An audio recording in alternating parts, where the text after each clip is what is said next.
Stop! You must answer me these 3 questions before you pass through the board game bridge. What is your name? Alyssa, sit down standard. What is your quest? Salute at Mount Oblivion. And what happens when you play a Flask of Agility overloaded dice and then it's cancelled by a Horde of Warding? I do not understand. Who's the lead player? I don't know.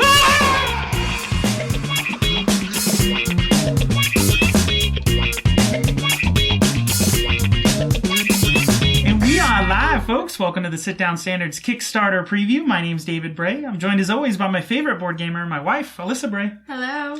And today we're taking a look at the 2 to 6 player, family-friendly board game, Loot Quest from Bitter Critter Games.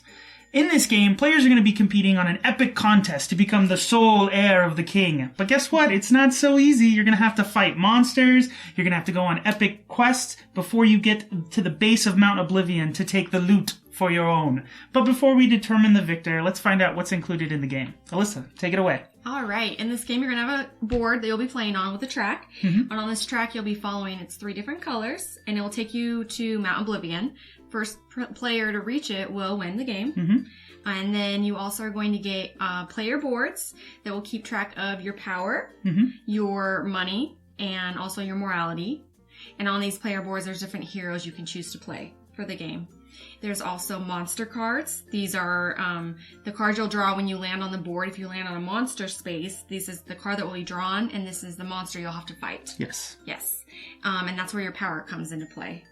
And you'll have quest cards. There's also spaces you land on that are quests. These are small stories that the hero chooses what he wants to do. If he either wants to take the high road. Yeah, the high morality road, or if he wants to do something that's sneaky. He's sneaky and he maybe gets, extra gold or whatnot. Right. But his morality goes down. So yeah, the game is very simple to play. Again, it's a very family-friendly game. In what you're trying to do, again, is just work your way through that track. But there's a couple different spaces you can land on. One is a quest space, which is where you're going to have to draw a quest card.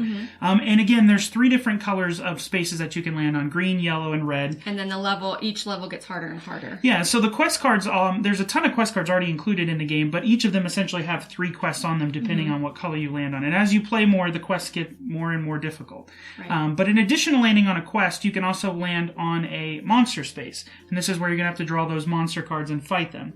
And what you're going to essentially do is look at the power that you've built up throughout the game, which you get currency. You get 1 currency at the beginning of every single one of your turns. Gold, yeah. Yeah, in the quest, one of the things that the quest always have is like, there's a poor woman that needs help. You can either rob her and you go down on morality, or you can help her out and you get some smaller amount of money. So what's nice is the immoral choices are kind of quick rewards, but later on in the game they can end up being... They can hurt you down the road. Yeah. But there were some cards in there that actually benefited you if you were kind of evil. But anyways, it's a very straightforward game, very easy to play. The artwork is really nice. It's got that, I would say whimsy would be the word I would use. It's very, very whimsy. It kind of plays on all of the different elements of RPGs and things that you know and love. Again, you can be different characters like the paladin or the knight or the archer. There's all different types of characters that you can be. What did you enjoy about the game? Oh, I loved, the whole time we laughed when we played. We played absolutely. Multiple times we've played and we've laughed each time. It's very lighthearted and it seems so straightforward, and it is. But there's also, there's depth to it because there's also item cards you can draw. And this really plays to the gamer at heart. Yeah. If it's like a kind of a part of the take that. Yeah, there's some take that cards where you can make people either have to re-roll or take away from their total rolls. And again, if you're fighting a monster and you're tied, your power is equal to the monster, then players have to roll off to see if the monster or the player wins. There's a lot of making people lose turns, which is a ton of fun. But it's very take that. It's friendly. It's fair too. It's not so where it's just drastic to the player, right? And it makes sense for what you're doing towards the game.